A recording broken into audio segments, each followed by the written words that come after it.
Salve fratres, Laudetur Yesus Kristus, Teterum Videre Patris Allegro Veritas Liberabit Vos.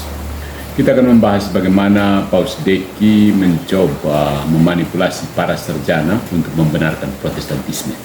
Kali ini pertanyaannya, mengapa Gereja Katolik tidak mengutuk Kardinal Cajetan yang juga mempersoalkan kanon-kanon kitab suci? Mari baik kita lihat kenapa gereja mengutuk Luther dan tidak mengutuk Cajetan.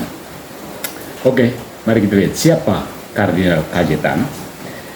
Singkatnya, Kardinal Cajetan adalah seorang sarjana dan kardinal Katolik. Beberapa orang Protestan mengutip pandangannya seperti di garis ini untuk berargumen bahwa Gereja Katolik tidak sepenuhnya menerima kitab-kitab deuterokanonik seperti Tobit, Yudit, Makabe sebagai bagian dari Alkitab sampai Konsili Trente. Mereka menunjuk pada penolakannya terhadap buku-buku ini untuk mendukung kanon Alkitab Protestan yang kurang tujuh itu. Nah, apakah Kardinal Cajetan mendukung pandangan Protestan tentang kanon Alkitab? Jawabannya no, tidak. Ya. Sebelum menguraikan 8 poin penting, mari kita lihat apa sebenarnya yang dikatakan Cajetan tentang topik ini. Cajetan mengakui bahwa Santo Hieronymus menganggap beberapa kitab seperti Yudit, Tobit, dan Makabe berada di luar kanon utama dan mengklasifikasikannya sebagai apokrifa. Namun, Cajetan juga mengakui bahwa konsili gereja dan cendekiawan gereja mula-mula, para doktor gereja, menyebut buku-buku ini sebagai kanonik.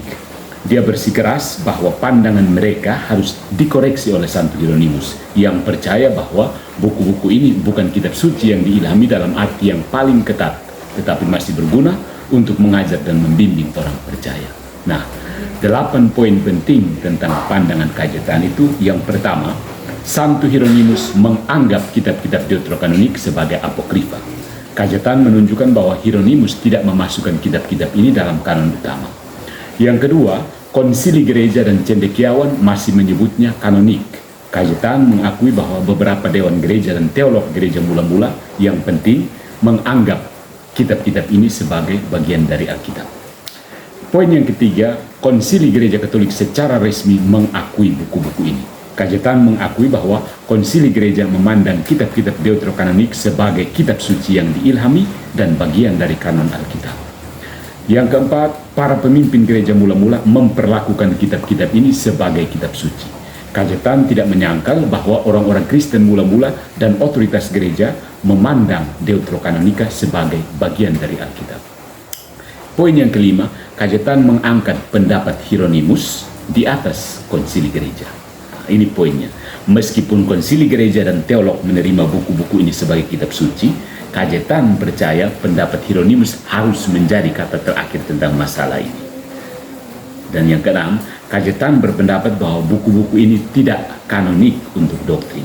Dia bersikeras bahwa buku-buku ini tidak boleh digunakan untuk mendefinisikan ajaran Katolik. Oke. Tetapi dia juga mengatakan bahwa mereka dapat disebut kanonik, ini poin ketujuh, untuk instruksi iman. Cajetan mengakui bahwa buku-buku ini masih berguna untuk membimbing dan menginspirasi orang Kristen, bahkan jika mereka tidak digunakan untuk menegaskan doktrin. Sekalipun tidak digunakan untuk menegaskan doktrin, tapi tetap berguna untuk membimbing orang Kristen. Dan poin yang kedelapan, Cajetan akhirnya menolak posisi historis gereja. Meskipun mengakui bahwa konsili gereja awal dan teolog menganggap kitab-kitab ini sebagai kitab suci, dia malah berpihak pada Hieronymus pra-konsili menetapkan kanon. Nah, sebagai kesimpulan saudara-saudari, Kardinal Cajetan adalah seorang sarjana yang cerdas, yes, tetapi dia bukan bapak gereja mula-mula. Dia mengakui bahwa gereja mula-mula menerima kitab-kitab deuterokanonik sebagai kitab suci, tetapi kesetiaan pribadinya kepada Hieronymus membuatnya menolaknya. Ironisnya, Protestan mengutip Cajetan untuk menyangkal kanon Katolik adalah argumen yang lemah. Ya, ini akan terlihat seperti seorang Katolik yang mengutip seorang Protestan awal yang mengatakan gereja mula-mula tidak pernah percaya pada sola fide atau iman saja, tetapi karena seorang Protestan melakukannya, maka setiap orang harus mengikuti pandangannya. Nonsens, bukan? Pada akhirnya, sikap Cajetan sebenarnya menegaskan penerimaan lama gereja Katolik atas buku-buku ini, bahkan jika dia secara pribadi tidak setuju.